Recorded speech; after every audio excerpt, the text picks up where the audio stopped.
Gente, sabemos lo que recordamos, pero curiosamente no recordamos exactamente lo que vivimos. Lo que recordamos es el relato que se impone en nuestra mente. Y eso pasa en las sociedades.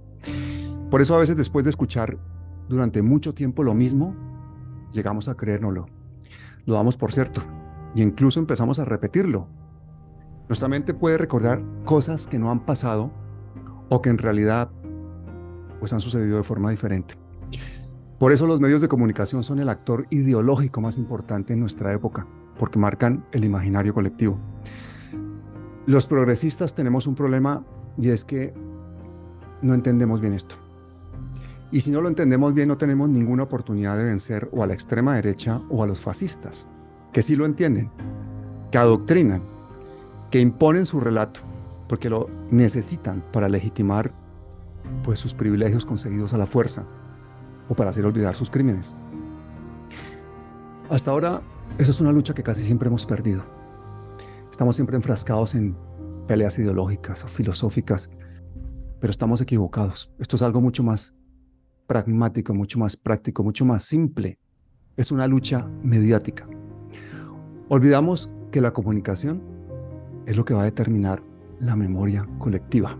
Eso es un principio básico actual. Este es el campo de batalla de las transformaciones sociales. Los cambios políticos, las leyes, las formas de los estados vienen después. Son una simple consecuencia de conceptos que ya ha aceptado la mayoría, que hemos aceptado.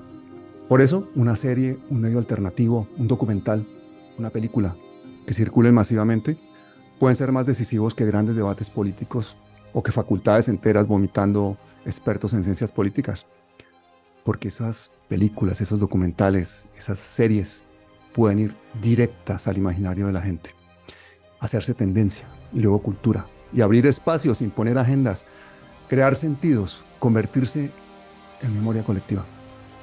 Por eso hoy es un día muy especial porque he invitado a una persona que reúne todo esto, la comunicación, la memoria colectiva, una periodista española brillante a quien admiro, a quien sigo, pero no solo por su brillo personal y profesional, sino porque su lucha y la de su familia por la libertad de expresión y por la memoria histórica, pues representan a todos aquellos que han sido asesinados, silenciados, para que ni ellos ni sus familias obtengan nunca justicia, para que el mundo siga siendo de quienes menos respetan la vida y la libertad.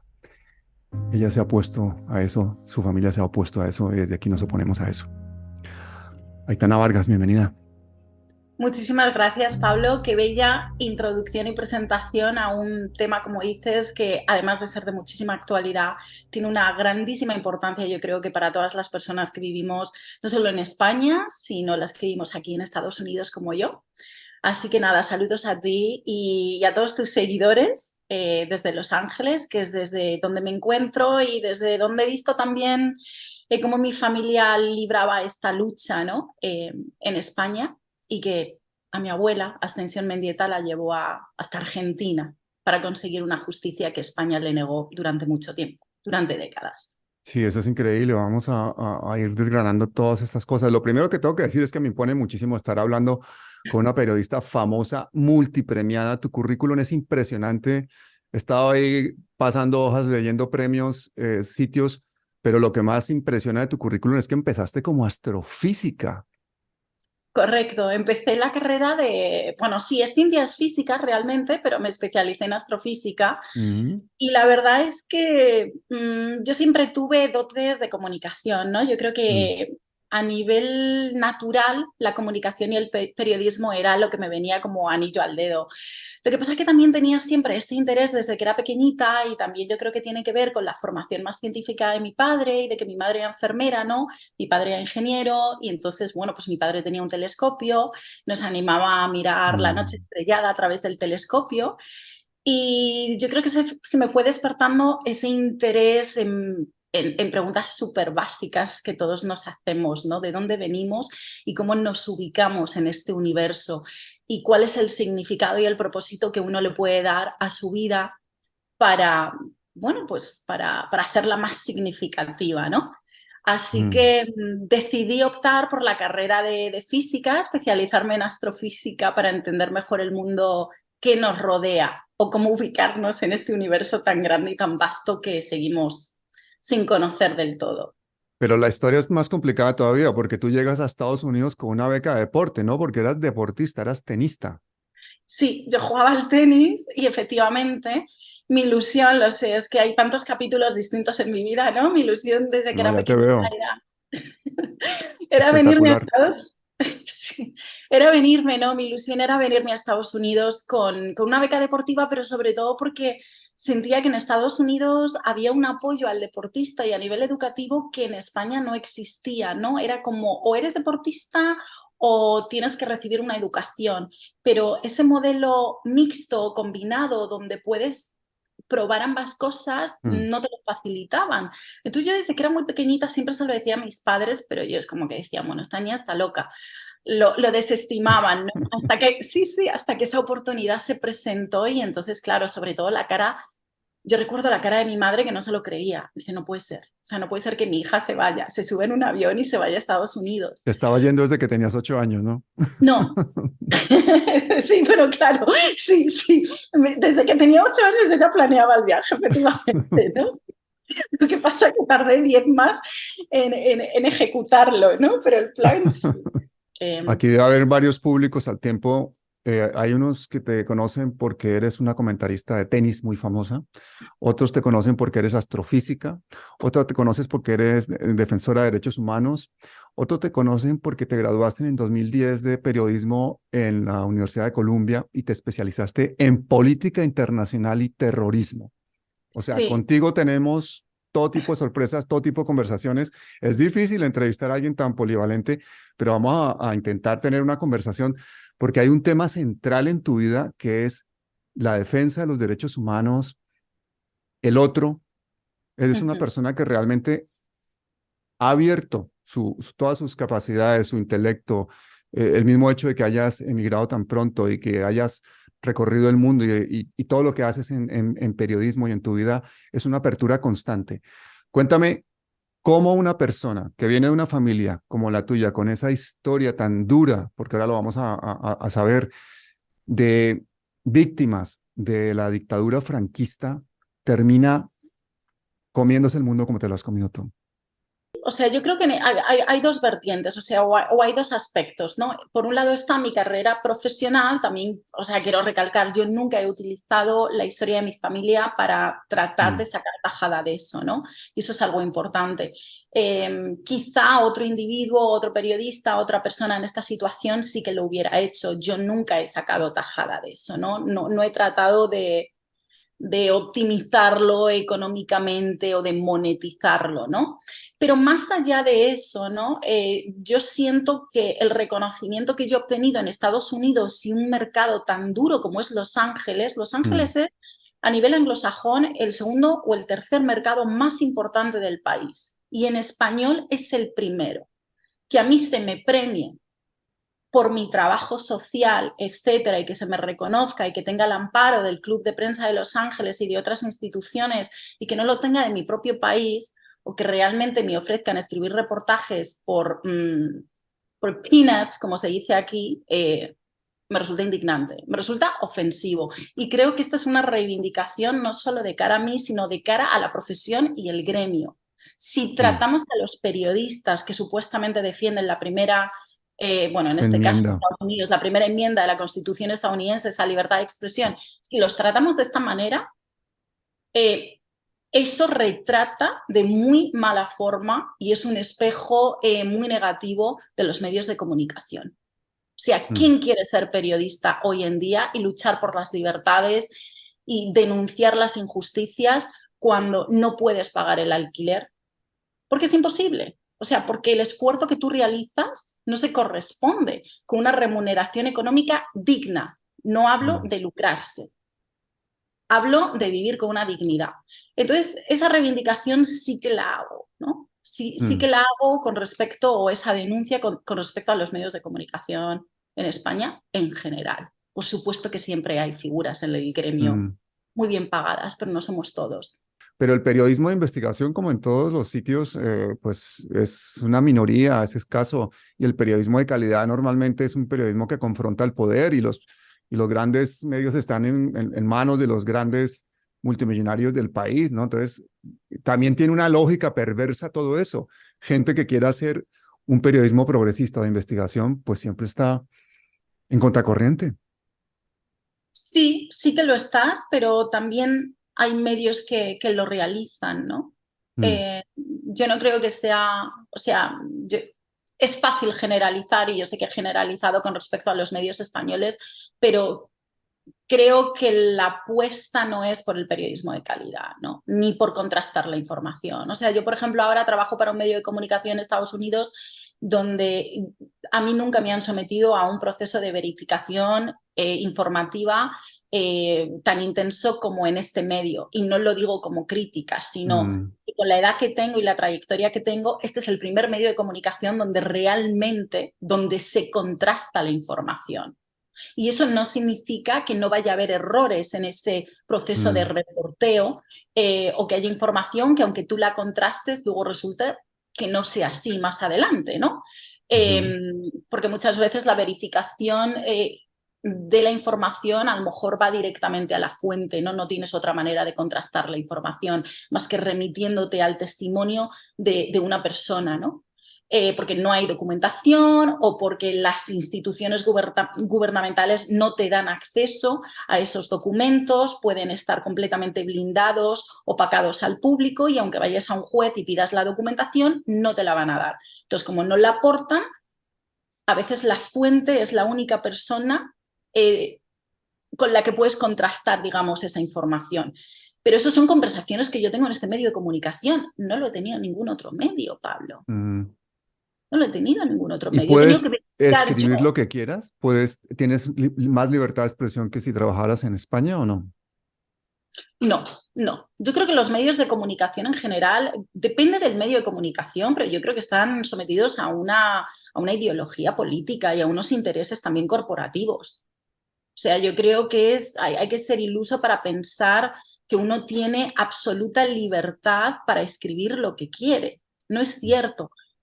O es cierto, pero entonces tienes que estar dispuesto a pagar un alto precio por eso, que puede ser la cancelación. Mm.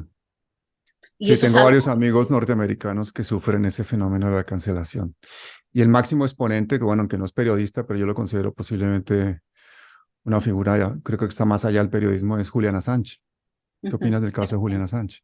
Efectivamente. O sea, efectivamente. Entonces, si estás dispuesto a pagar ese precio, y no digo que tenga que ser con una imputación como él, enfrentándote a una pena de cárcel, etcétera, pero puede ser de otras maneras, ¿no? O sea, la manera puede ser que acabes en la calle, ¿no? Que acabes en la calle Mm, porque pierdas tu trabajo, que tengas una familia y que por expresar tus ideas o defenderlas, o inclusive solo expresarlas, ni siquiera necesariamente defenderlas o hacer una campaña, que acabes completamente cancelado. Y eso sí. es un fenómeno que se produce en Estados Unidos. Yo, o sea, yo lo condeno absolutamente.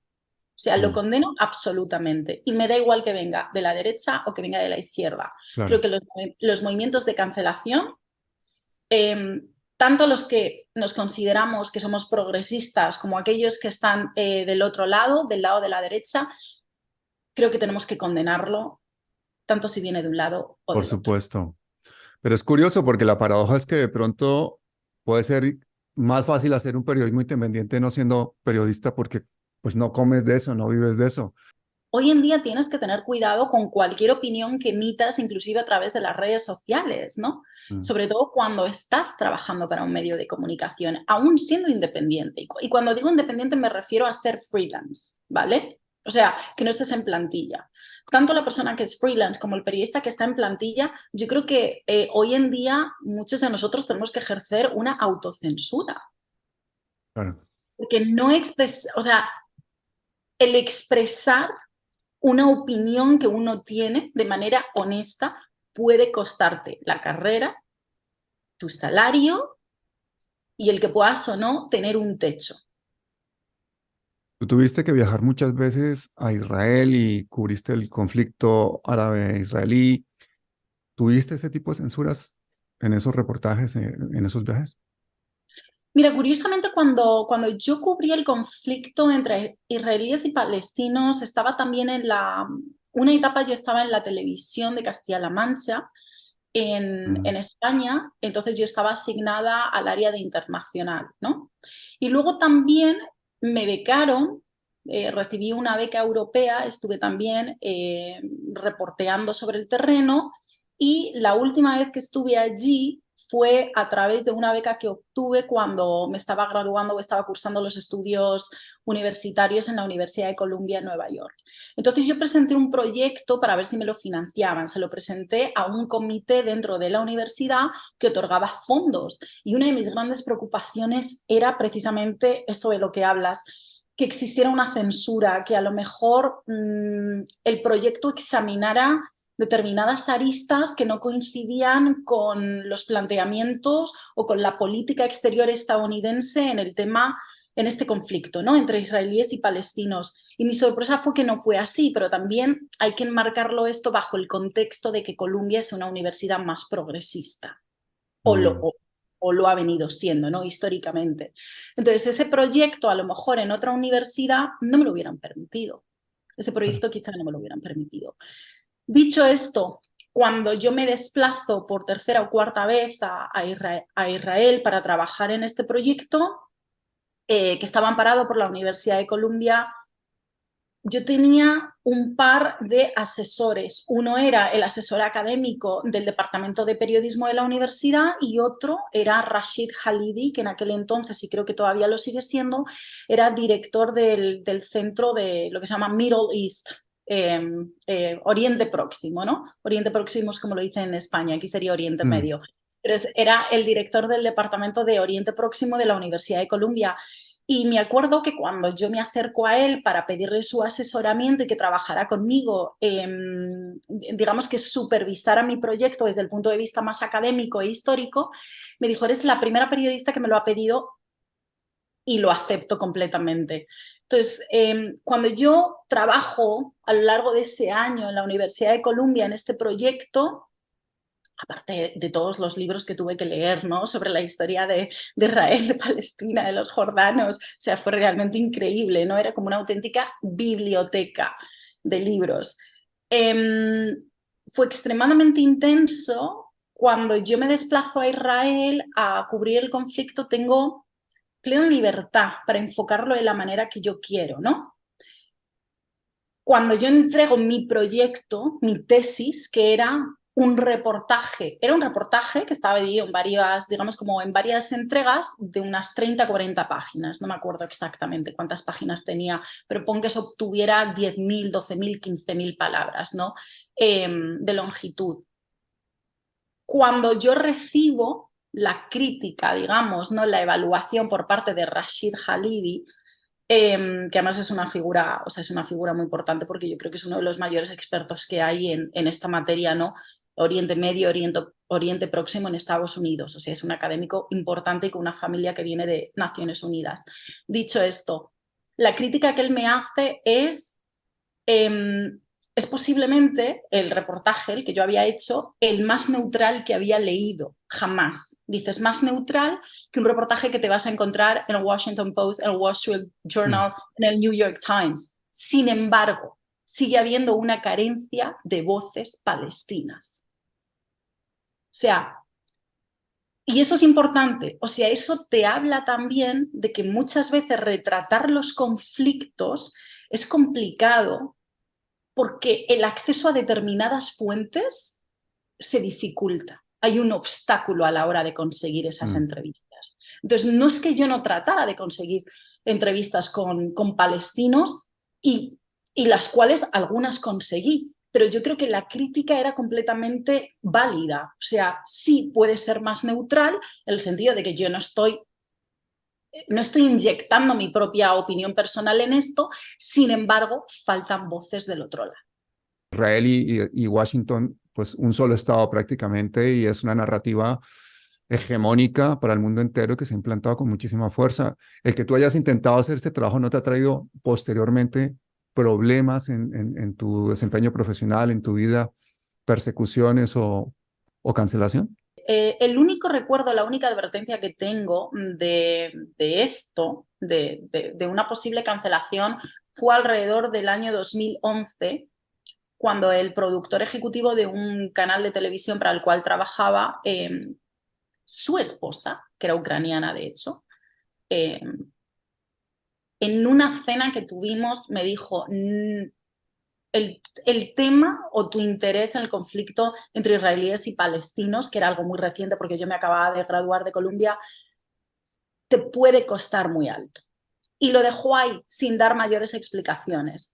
Entonces, claro, eso es una advertencia que yo me la tomo como evidentemente alguien está hablando de mi interés en este tema y ella, digamos que como una simpatizante, ¿no? Me quiso echar una mano y advertirme de las consecuencias de eso. Pero luego también es un tema que cuando yo ya me quedo a trabajar en el mercado hispano de Estados Unidos se disuelve porque no hay un interés en el mercado hispano de Estados Unidos a nivel mediático. O sea, olvídate. O sea, tú no puedes entrar en Univisión y en Telemundo hablando del conflicto entre israelíes y palestinos. No les importa, simplemente no se cubre. Aunque haya una cobertura menor porque se produzca yo qué sé, en un momento determinado una invasión o los palestinos lancen un cohete a la población israelí, o, ¿sabes? Pero más allá de eso, o al revés, o que haya cualquier tipo de conflicto en el sentido de que Israel mate de un disparo a un palestino, ¿no? Que eso ha ocurrido en numerosas ocasiones a lo largo de los últimos años. Exceptuando ocasiones muy puntuales, es un conflicto que a los medios de comunicación hispanos en Estados Unidos no les interesa. Están muy enfocados en la realidad migratoria y yo diría que esa es la preocupación número uno y es de lo que se hacen eco los medios de comunicación hispanos en Estados Unidos. Son medios que para mí no representan referentes. O sea, yo no me voy a sentar delante de la televisión a ver Univisión y Telemundo para informarme. O sea, creo que ni siquiera profundizan en muchos temas lo suficiente como para que yo quiera empaparme de su narrativa, ¿no? Mi experiencia con ellos en años anteriores era que la realidad migratoria, algo que es extremadamente importante, es su eje central a nivel de cobertura, pero por supuesto que también hay un activismo en torno a eso, ¿no? O sea, claro que Univision y Telemundo tienen una agenda política detrás de eso, que es la regularización de todos los inmigrantes indocumentados que hay en el país, ¿no? Claro. Es la agenda que tienen. Entonces, por supuesto que eso va a contrastar en general con bueno, pues a lo mejor con un medio como Fox, la cadena Fox anglosajona, que está completamente en contra de eso. Ahora, hay que tener en cuenta otra cosa, que cuando hablamos, yo creo, Pablo, de la agenda migratoria en Estados Unidos, es una patata caliente que se van pasando demócratas y republicanos. Y realmente, si somos objetivos, si somos muy, muy objetivos y miramos las políticas de distintos gobiernos a lo largo de la historia, Ronald Reagan regularizó a los inmigrantes indocumentados. No fue un demócrata, fue un republicano. Y Obama ha sido glorificado y se le ha entregado un premio Nobel de la Paz cuando mantuvo invasiones en Afganistán, las mantuvo la invasión liderada por Estados Unidos, encabezada también, por supuesto, por Aznar y por Tony Blair en aquel entonces, en aquella época, ¿no? Lideraron esa invasión y luego, aparte de eso, también hay que tener en cuenta que Obama es el presidente en la historia del país al que más inmigrantes indocumentados ha deportado. Sí. Entonces, si ponemos estos datos sobre la mesa, entendemos, yo creo, mejor la realidad política en torno al fenómeno migratorio en Estados Unidos. Qué premio tan merecido, ¿no? Ese Nobel de la Paz de Obama, y además fue el que empezó la guerra mundial de ataques por dron y una cantidad de legislaciones bastante severas de seguridad nacional en las que las empresas pasaban a ser personas precisamente para poderles permitir toda clase de financiaciones sin límite a los partidos, o sea, tantas cosas. Y bueno, el premio Nobel de la Paz también se lo dieron a Kissinger, ¿no? Ni más ni menos. Claro, claro, o sea que bueno, que yo no sé Oye, en exactamente. Colombia tenemos un premio Nobel de la Paz, ojito, Santos, que fue ministro de Defensa del presidente Álvaro Uribe en la época de los falsos positivos, un neoliberal total, hizo una paz neoliberal en Colombia, tiene muchas cosas que explicar de su época, desde Odebrecht a todos los fenómenos que han sucedido de ahí en adelante, y también fue Nobel de la Paz. Bueno, todo esto que tenemos que cuestionar es realmente a quién premia o para qué sirvió un premio Nobel de la Paz, ¿no? A veces también los premios, claro, es que dices, bueno, pero ¿para qué sirve realmente? O sea, ¿qué es lo que se está premiando y qué se está reconociendo? En el caso de Obama, bueno, yo lo voy a decir claramente, o sea, para mí pues se columpiaron completamente, o sea, no era Sí. un, sí, o sea, era un sinsentido realmente, Mm. pero bueno, vale, pues genial, tiene un premio Nobel de la Paz, o Pero era sea, como que le daban el premio Nobel preventivo, ¿no? sí, sí, era como una medida preventiva o como esperanzadora, como a ver si dándoselo ponemos Oye, que se presión. lo den a Trump, que va a ser el siguiente presidente de Estados Unidos. Trump tiene ahora mayoría de intención de voto en el Partido Republicano, Sí. a pesar de que casi lo meten en la cárcel y que todos los problemas que tiene legales y quién es. Y en una de las cosas que más puntúa es en su política de inmigración, precisamente.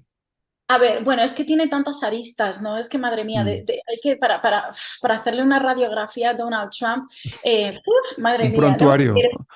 Sí, sí, o sea, es complejo.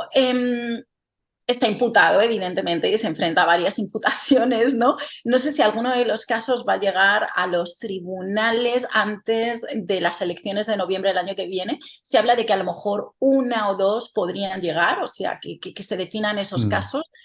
Yo, la verdad, yo no soy experta legal o jurista, ¿no? Ni siquiera letrada, aunque creo que me hubiera gustado ser abogada en algún momento, ¿no? Em, Creo que con la primera de las imputaciones o la segunda de ellas en Florida, el apoyo que había a él era bestial por parte de la población. No hablo ya del partido, que el partido tampoco se ha manifestado en contra. O Mm. sea, como tú bien dices, me parece que las encuestas que salieron, no sé si fue ayer, eh, el Partido Republicano y en general la población yo creo que lo apoya. O sea, el electorado republicano apoya a Donald Trump. Más allá de las imputaciones, es que yo creo que las imputaciones no van a tener ningún tipo de impacto o influir en aquellos que están Mm. completamente de acuerdo y que lo votarían. Y es más, te lo voy a poner, que aquí es algo todavía más preocupante y que la gente, mucha gente no sabe, y yo me imagino que en Europa todavía menos, hay un sector demócrata, del electorado demócrata, que está tan descontento con el Partido Demócrata que se está pasando al bando republicano, independientemente de Mm. que Donald Trump esté o no imputado. Hay Ujú. gente que no le importa realmente, racionalmente, lo que haga ese mandatario con su destino. Lo que quiere es ligar su voto a esa inversión emocional que tiene ese personaje que de alguna forma la ha justificado, ¿no? Se ha comido el relato que le han vendido ese personaje.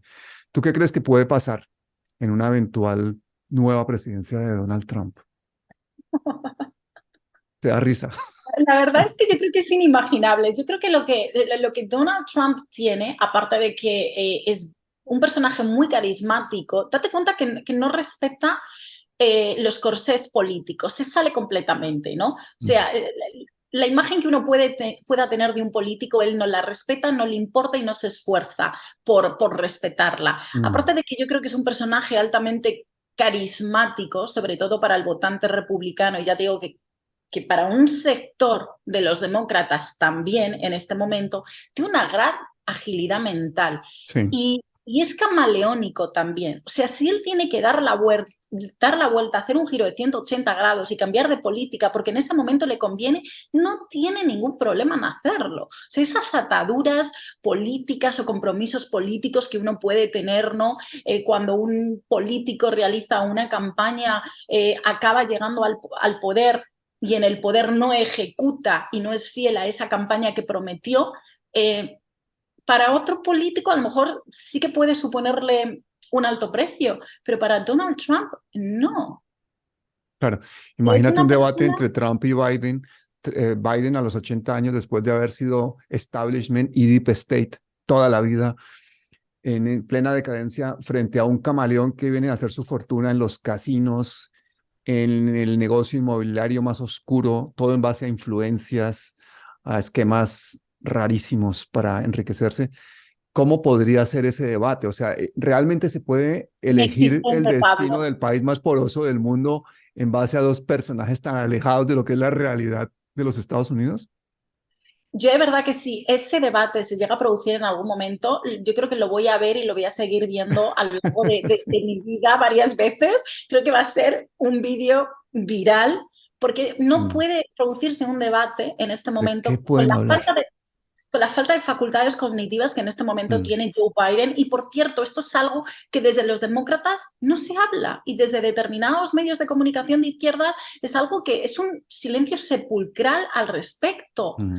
Entonces, a mí eso me resulta extremadamente preocupante y como tú dices, yo creo que hay una gran probabilidad de que el año que viene Donald Trump, si no acaba en la cárcel y se acaba en la cárcel, algo hará para poder, yo creo que no va a acabar en la cárcel, en todo caso a lo mejor un arresto domiciliario como mucho, ese yo creo que sería el mayor castigo al que quizá Mansión por cárcel.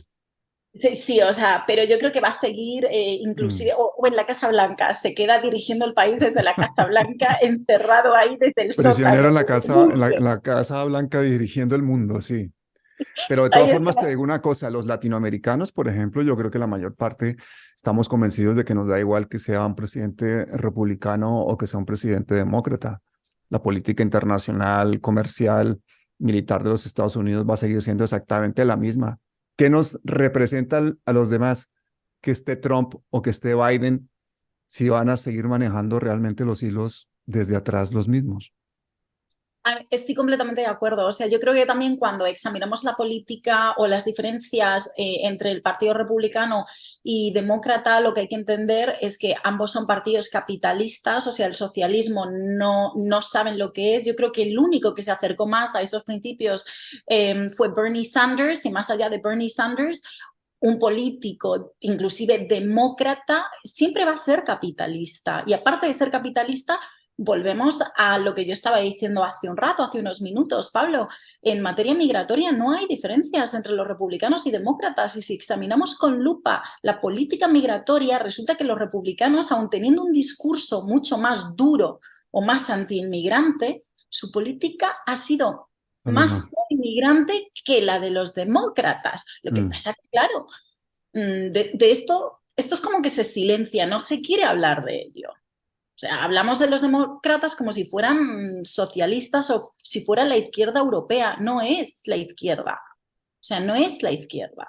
No, para nada.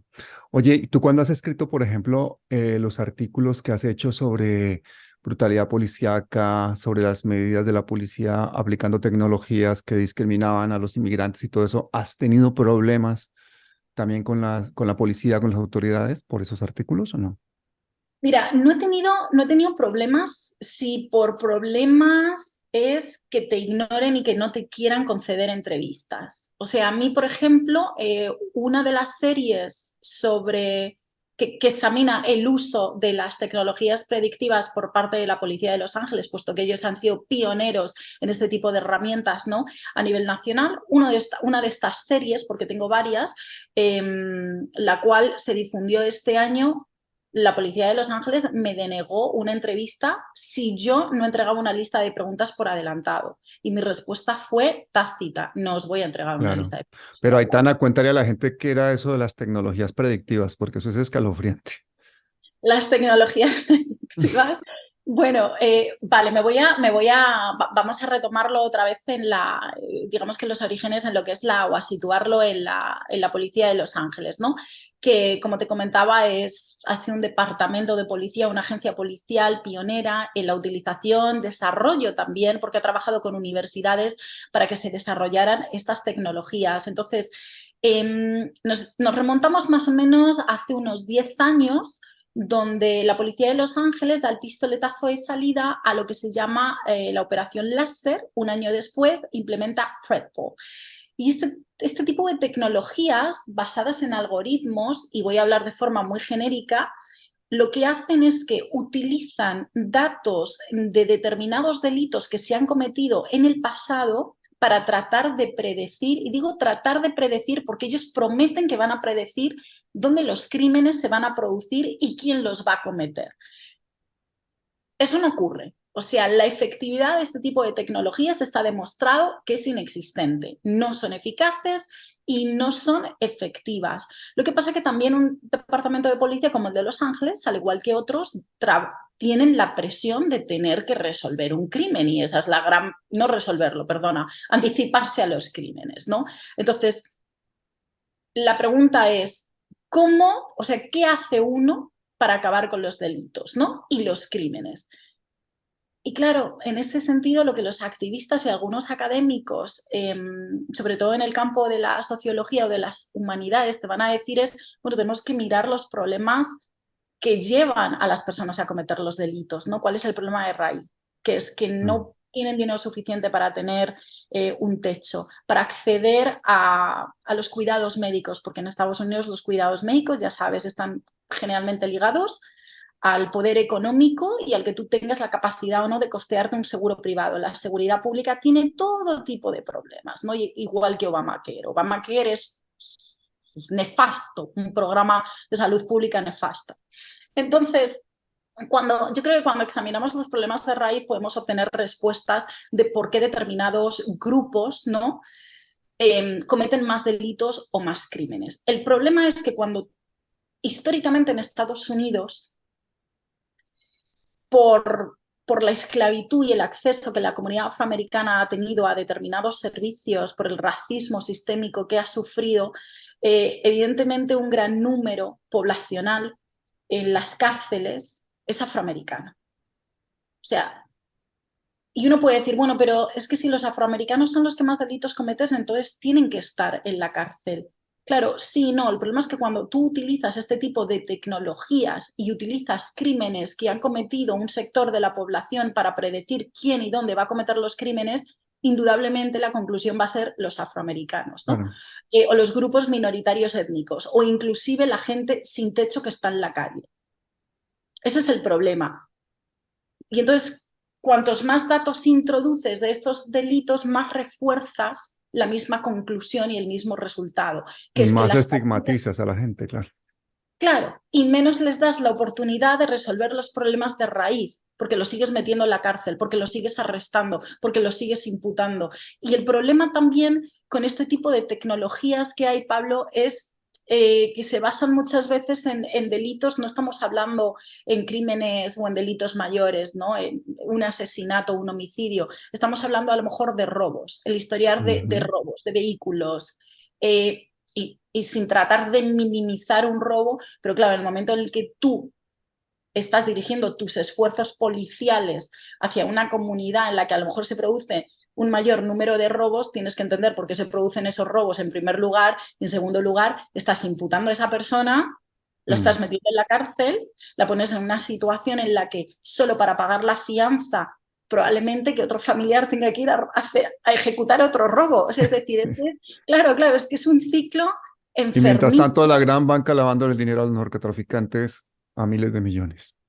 Efectivamente. Entonces, ¿en qué está basado? Yo creo, fíjate, y esto es una opinión mía, ¿no? Yo creo que es el control de determinados sectores de la población y mantenerlos sujetos no solo a ese control, sino a los mismos problemas que históricamente llevan sufriendo, ¿no? Y reforzarlos. Y eso a su vez justifica estas tecnologías y las mismas políticas en torno a estos grupos, ¿no? O sea, Mm. no les das un respiro, les tienes con la soga al cuello de Claro. manera constante y permanente. Pero eso tiene mucho de negocio también. Yo recuerdo que hace unos años hice un documental de Estados Unidos. Una de las partes era sobre el sistema carcelario. Creo que había 6 o 7 millones en ese momento de personas encarceladas en los Estados Unidos. Estados Unidos tiene la población carcelaria más grande del mundo. Y a mí lo que me sorprendió de ese documental, pues por la investigación que tuve que hacer, es que es una población, es un negocio que se ha ido privatizando las cárceles en Estados Unidos y dentro de las cárceles muchísimas de las grandes empresas tienen mano de obra muy barata. Entonces es un negocio que no termina nunca. Privatizar tema de seguridad, que está muy ligado al tema de seguridad nacional, empresas que han militarizado a la policía, que venden toda clase de servicios de seguridad, que venden toda clase de miedos a los ciudadanos y que estigmatizan una y otra vez a las minorías, pues lógicamente, ¿qué más van a hacer? Pues desarrollar aplicaciones predictivas para alimentar el negocio, ¿no? Es terrible lo del sistema militarizado de la policía en Estados Unidos, por eso te preguntaba, si habías chocado tú de frente con la policía, nada más ni nada menos que en Los Ángeles, donde ha habido tanto problema de brutalidad policíaca. No, yo de momento no he tenido ningún choque así directo. Mi único choque ha sido en torno a la, bueno, Mm, a evitarme el acceso a la información mm, y a las entrevistas, ¿no? Y eso es muy intencionado. O sea, eso yo sí creo que es algo muy intencionado. Em, Me acuerdo que hablaba con una amiga al respecto este año, ¿no? Una amiga que trabaja, ella es presentadora de la radio pública de San Francisco y me decía, bueno, ¿qué vas a hacer? O sea, te han dicho que no, que envíes una lista. Le dije, no voy a hacer nada, no voy a enviarles una lista de preguntas. O sea, next, o sea, no me voy a preocupar por sentarme a redactar una lista de preguntas, porque es que además ese corset es que no funciona. O sea, terrible, cuando sí. eh, A mí cuando a veces pido alguna entrevista y me dicen, pásame las preguntas, digo, bueno, wow, no.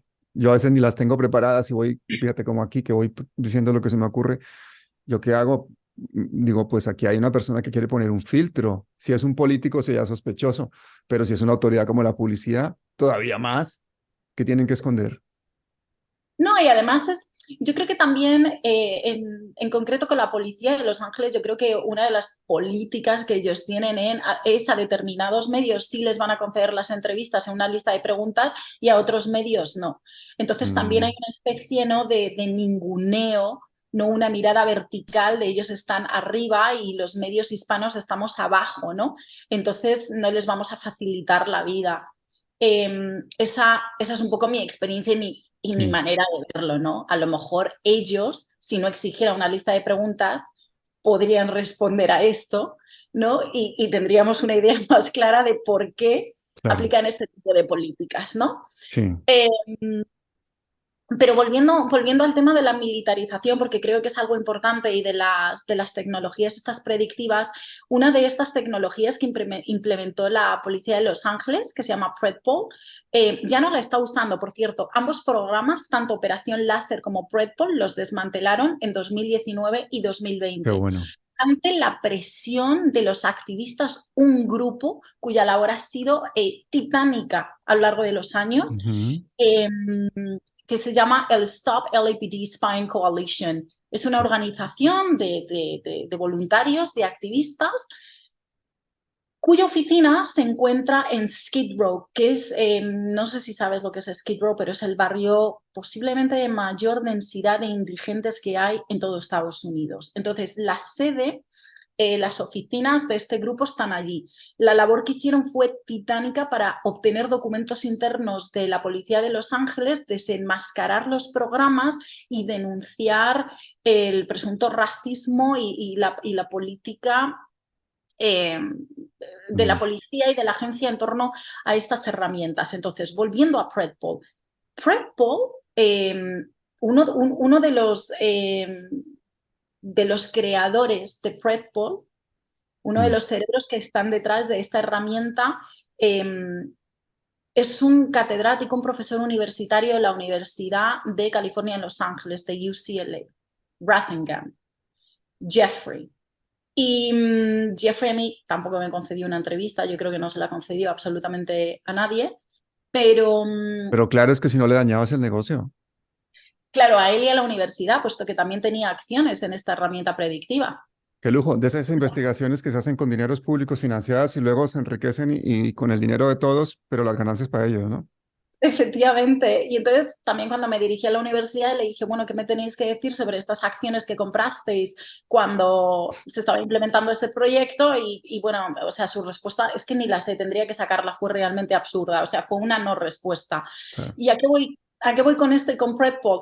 Que el desarrollo de esta herramienta o la inspiración viene de tácticas predictivas en zonas de guerra, donde tratabas de predecir la insurgencia o movimientos de insurgencia. Entonces se les ocurrió la brillante idea de, bueno, pues vamos a aplicar estas tácticas y estas metodologías a las calles de Los Claro, Ángeles. es lo mismo, es lo mismo. Es que es eso, ¿no? los desarrollos tecnológicos del campo de batalla en nuestras ciudades. Cuando yo veo, por ejemplo, en Bogotá, como salían estos, parecían robots los del SMAT, con estos cascos, con las sombreras, con tal, que yo fui a grabar en un documental algunas escenas y como nos agredían y agredían a la gente con gases lacrimógenos totalmente militarizados como cibers, robots allí. Tú decías, pero ¿en qué se ha convertido la policía que tenía que ser un cuerpo civil y al servicio del ciudadano? No en un elemento represivo que mete miedo y terror y que en un momento dado está dispuesto a matar. Nosotros, por ejemplo, en Colombia, en las protestas sociales, tuvimos a paramilitares disparando al lado de la policía a los ciudadanos y la policía disparándole a los jóvenes que se manifestaban y decenas de muertos. Eso también ha propiciado mucho del cambio que tenemos hoy actualmente. Esa brutalidad policíaca que vio el mundo entero, porque la gente con sus teléfonos lo radió, nos ha ayudado a cambiar el destino en Colombia. Pero bueno, Aitana, yo aquí hay un tema que quiero tocar. Quiero leerte una cosita que ha escrito una amiga mía por aquí, que se llama, no te voy a decir el nombre de quien lo escribe, pero lo que escribe se llama Las tumbas de la vergüenza. Dice así: una noche de otoño, el sol se apagó sobre el inmenso manto estelar. Detrás del mosaico universal, opaco y mudo, solo el desgarrador dolor de una niña de 13 años, Ascensión Mendieta, encendía el firmamento lejano. Ese 15 de noviembre de 1939, el año de la victoria, como reza la diligencia de ejecución de Timoteo Mendieta Alcalá, este padre de 7 hijos y bisabuelo mío, que fue fusilado en la Rambla, en las inmediaciones del cementerio de Guadalajara, fue uno de los 822 republicanos ejecutados por las fuerzas franquistas en este panteón entre 1939 y 1944. Su cuerpo, perforado, fue enterrado en el patio cuarto, fosa número 2, junto a 18 compañeros más. Sobre sus huesos carcomidos descansa el peso de 16 cadáveres, pero tuvieron que pasar 35 años para que sus familiares supieran dónde yacían.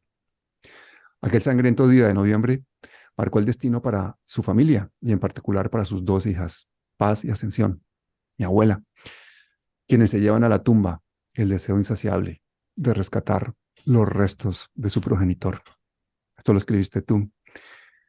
Y esto me gustaría que me contaras brevemente, porque es una historia muy larga que yo creo que es además universal, no solamente para España, sino para Colombia, que también tenemos nuestro país convertido en una fosa común.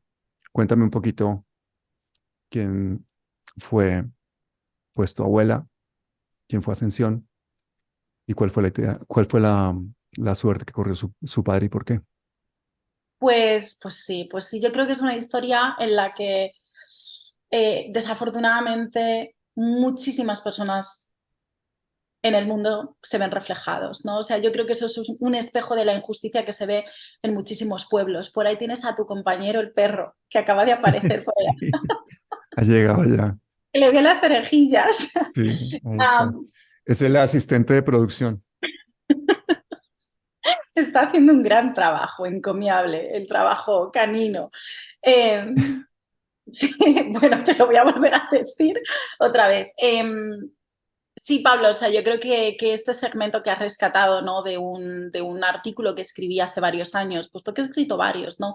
Sobre este tema, yo creo que es un espejo sobre el cual se reflejan muchas personas en todo el mundo, no solo en España, en Argentina, en Colombia, en Camboya. Es como dicen aquí en inglés, you name it, ¿no? Yo creo que Mm, es una historia muy universal. Yo creo que el hecho también por el cual es importante que este tipo de relatos y de historias se rescaten eh, de la memoria española y que se traigan al presente es porque España sufrió una de las dictaduras modernas más duraderas en Europa. Y creo que es importante que se conozca nuestra propia historia. Es más, no sé si en ese texto o en otro que redacté hablé del silencio, inclusive a nivel académico, que yo viví en España no se enseñaba la guerra civil española. O sea, las aulas no hablaban de que eso se hubiera producido en ningún momento. Una de las épocas más oscuras de España fue la dictadura y la guerra civil, y es algo que no ha estado en los temarios.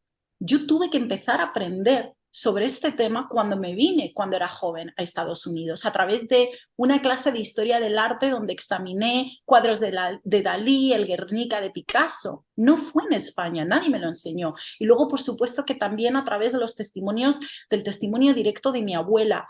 Yo no entendía el pesar que sentía mi abuela. Cuando ella hablaba, cuando yo era pequeñita, y estaba en su casa y hablaba de mi pobre padre, mi pobre padre, mi pobre padre, yo no entendía ni su causa ni su reivindicación, porque ella sabía perfectamente que a su padre el hablar y el posicionarse a favor de la libertad de expresión y de la democracia le costó la vida. Y lo sumieron a esa familia, a mi familia, en la más absoluta pobreza y miseria.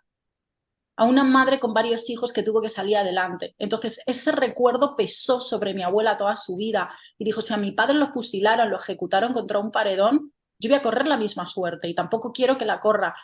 Ella no quería correrla, ni que la corrieran sus hijos y mucho menos sus nietos. Entonces, es importante rescatar esas historias porque nos hablan y volviendo a esa libertad de expresión que yo tanto venero, más allá de que hablemos de individuos con opiniones divergentes y distintas a las mías. No podemos silenciar un discurso divergente simplemente porque no nos gusta. A lo mejor tenemos que sentarnos a hablar con esa persona y a entender de dónde viene y por qué ese discurso es distinto al nuestro o esa manera de pensar. Hay que desgranarlo, hay que acercarse a ello, ¿no? No alejarse, poner barreras y decir, te cancelo. Entonces, la historia de mi abuela para mí tiene una importancia fundamental, yo creo, en cómo enmarco ese periodismo, ¿no? Creo que tiene un impacto directo y que lo mantengo muy presente. Entonces, cuando me preguntas quién era ella, pues era una persona humilde, era una persona que se convirtió en un símbolo en España sin soñar con serlo, sin que fuera su objetivo. Su único objetivo en la vida era recuperar los huesos de su padre y que la enterraran con él. Esa era la única reivindicación que tenía. No hay nada más humano y más esencial.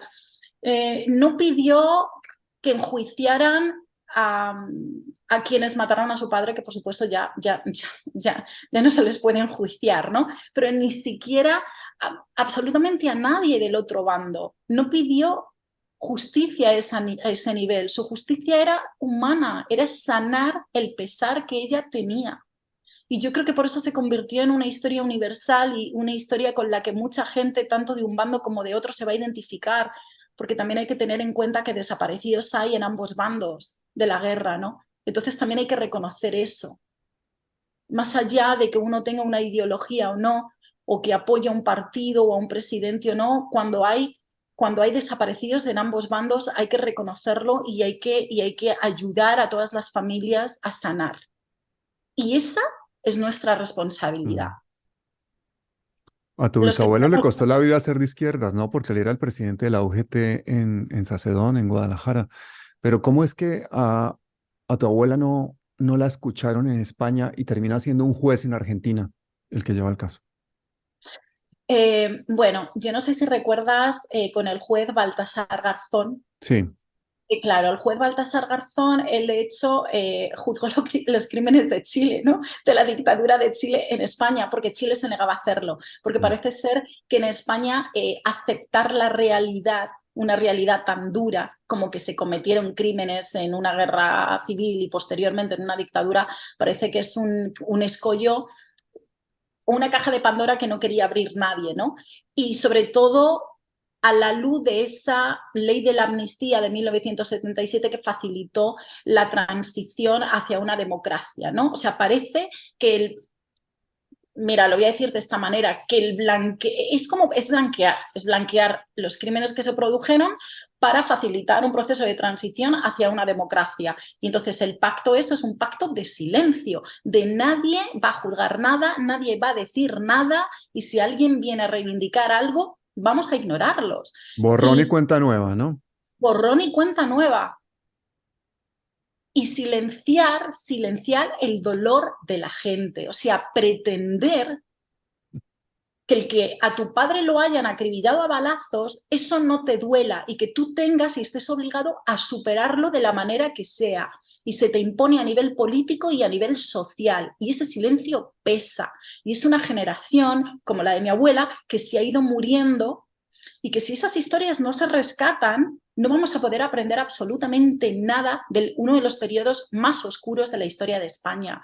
Entonces, claro, ella tuvo que recurrir a la justicia argentina. Afortunadamente pudo invocar una ley universal, ¿no? De justicia universal que yo diría que de forma así general, ¿no, Pablo? Pues es un pacto entre distintos, puede haber entre distintos países o un acuerdo donde los crímenes cometidos o hechos ocurridos en un país se pueden juzgar en otro país. Y en este Mm. caso, Argentina y España tenían ese pacto o ese acuerdo. Por lo tanto, mi abuela se pudo sumar a la llamada querella argentina y ante la jueza Servini exponer su caso y pedir que por favor obligara a los gobiernos españoles de izquierdas o de derechas o de cualquier ideología a que rescataran el cuerpo de su padre, los huesos de su padre. Entonces, mi abuela, yo recuerdo que cumplió 89 años en ese viaje de Madrid a Buenos Aires para pedirle a la jueza Servini. Eh, Viaje que se pagó ella de su pensión de jubilada, pionera a los 89 años, cruzarse el Atlántico para ir a buscar en una causa justa la forma de que por lo menos pudiese ver los huesos de su padre antes de morir. Eso es absolutamente épico, dramático, brutal, pero saber que hay cientos y cientos de personas enterradas en España y que sigan negando a las familias el derecho a la memoria histórica, eso es incomprensible. ¿Por qué? ¿Por qué después de gobiernos socialistas, de progresistas, de coalición, de toda clase de cosas que han sucedido aquí, con tanto modernismo por una parte y tan anquilosados y tan temerosos del pasado en otro? ¿Por qué? porque yo creo que, Pablo, que 40 años de dictadura pesan mucho. O sea, es que son muchos años de silencio. Y yo creo que quieras o no, eso también tiene un impacto en la manera de proceder de la ciudadanía española en general, más allá de que tengas ideas progresistas o no. O sea, yo creo que sacar toda esa mugre que supone la dictadura de Franco y la guerra civil española eh, no es cómodo para ningún español, Mm. ni de un bando ni de otro. Entonces se tapona. O sea, si tienes un problema, lo meto en un cajón y le pongo un candado. El problema es que el problema no deja de existir por estar ahí, por estar con un cerrojo. Y va a salir. Y el dolor persiste a lo largo de las décadas, que es lo que le pasó a mi abuela. O sea, estamos hablando de una persona que se murió a los 93 años y que estuvo desde los 12 o 13 años compungida y destruida porque a su padre lo habían ejecutado. No estamos hablando de que a los 10 años lo superó, no lo superó nunca, lo superó el día que le entregaron el cuerpo de su padre, los huesos, no el cuerpo, los huesos. Ese es el día que lo superó. Ese es el día que dijo, por fin me puedo ir tranquila de este mundo. Hay que ser una sociedad muy cruel para que no podamos reconocer principios tan básicos como este, como el que un individuo tiene derecho a decidir cómo le quiere dar sepultura a un ser querido. Eso es una sociedad muy cruel y todavía muy inmadura. Y a España le falta mucho por madurar, Mm. mucho, y por crecer, y por asumir su propia historia, su legado y su pasado, que lo sigue arrastrando en este presente. Sí, Pero qué totalmente. bien que por lo menos se ha abierto un poco la caja de Pandora y se habla del tema. Oye, y Timoteo, tu bisabuelo, no tuvo ni siquiera la opción del perdón, porque la guerra termina en el 39 y Franco dice que perdona a los del otro bando y él regresa a Sacedón y es cuando lo hacen prisionero, está meses prisionero, supongo que bajo torturas también, y luego terminan ejecutándolo. O sea, era mentira totalmente Yo el no perdón que sé daba Franco. Sí, me parece que las palabras exactas que utilizaba mi abuela era que aquellos que no tuvieran las manos manchadas de sangre, eh, que no se les iba a ejecutar, ¿no? Y en el caso de lo que mencionas de las torturas, no lo sé, no tengo conocimientos o no tengo información de que a mi bisabuelo, perdona, se le hubiera torturado, no lo sé, no digo que no ocurriera, simplemente no lo sé. Mm. Quizá eso es información que a lo mejor mi padre sí que podría confirmar. Em, pero por supuesto, o sea, a él, mi abuela le abrió la puerta a los verdugos de su padre, ¿no? Llamaron a la puerta un día, ella no tenía absolutamente ni idea de que venían a buscarlo, venían a buscarlo, se lo llevaron, esa fue la última vez que lo vio. Pasó varios meses en la cárcel mi bisabuelo, hasta que decidieron ejecutarlo junto a otros republicanos, ¿no? A personas que habían luchado por la democracia y por la libertad, ¿no? Entonces, claro, pero ¿qué puedes esperar de un fascista como Franco? O sea, es que lo que no puedes esperar es que un fascista vaya a tomar una decisión humana, ¿no? Mm. Vamos, al menos así lo veo yo. Es como pensar que Hitler va a perdonar la vida de todas las personas a las que mató a millones de personas. Es impensable, o sea. Ese es un temor que tenemos los colombianos ahora, al menos los progresistas, que una vez termine esta presidencia de Gustavo Petro, la derecha, si llega a retomar el poder, sea más sanguinaria, más neoliberal, más injusta que nunca. Por esto es una oportunidad que no podemos perder para que haya un mejor país, para que cambiemos nuestra historia. En la última parte de tu artículo, tú dices que la tiranía del silencio que se ha impuesto desde las altas esferas en España para evitar destapar las vergüenzas de nuestro país está ahí, ¿no? Y nadie quiere hablar de Franco ni de sus crímenes. Qué importante es la memoria histórica. Tengo una amiga querida que está dirigiendo el Instituto de Memoria Histórica de Colombia ahora mismo, que es la nieta de Jorge Eliezer Gaitán, uno de nuestros grandes líderes asesinados, porque la historia de Colombia es de grandes líderes asesinados, candidatos presidenciales, líderes sociales, lo mejor de Colombia lo van asesinando. Y esta historia que se repite también en España y muchas de las herencias que tenemos nosotros en Colombia vienen de esa época, de una época feudal, de dictaduras, de noblezas, de privilegios, cuando en realidad hemos cambiado hacia otro sistema. No ha sido por un cambio social, hemos tenido una libertad de papel, pero han sido el cambio de unas oligarquías europeas a unas oligarquías criollas, y ese fue nuestra independencia.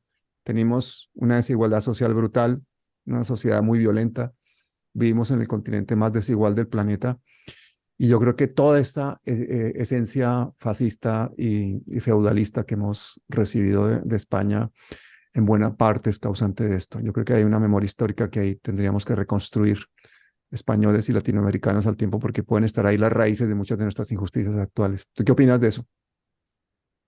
Mira, yo creo que todo lo que le sirva a una sociedad para avanzar y para que sea más sana de cómo es ahora es algo que se tiene que poner sobre la mesa y a lo que tenemos que estar abiertos, ¿no? O sea, yo creo que primero hay que escuchar las necesidades que pueda tener una sociedad y en segundo lugar tratar de remediarlas y ver qué soluciones cada uno necesita. Yo inclusive remitiéndome al caso de mi abuela, ¿no?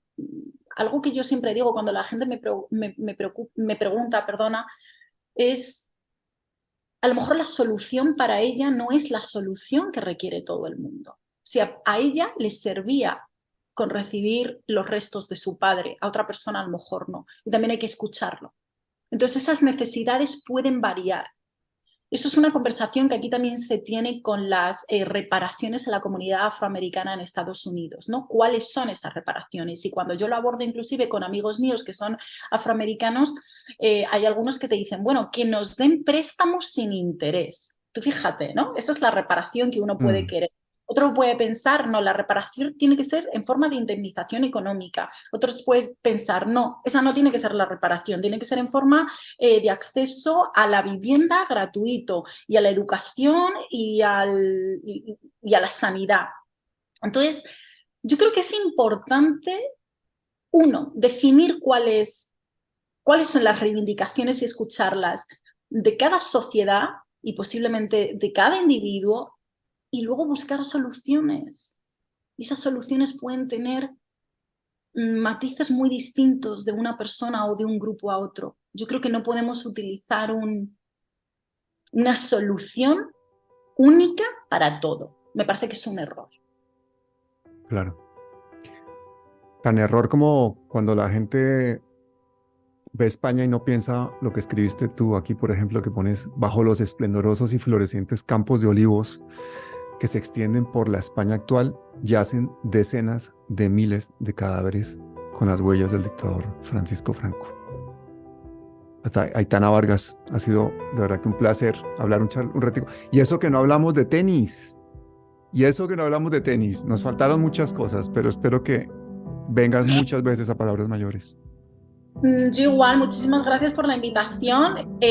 Sí que te tomo la palabra con respecto al tenis. Creo que largo y tendido podemos hablar del tema. No es ya de mi trayectoria, ¿no? Que se puede decir que no llegó a ningún lado, pero por supuesto hablar de los grandes campeones que hay, ¿no? Sí, me Españoles encantaría. sobre todo. Colombianos no hay muchos, lamentablemente, ¿no? En el circuito. Hay algún que otro del circuito del ATP. Pero yo encantada. Cuando quieras, Claro que aquí. sí.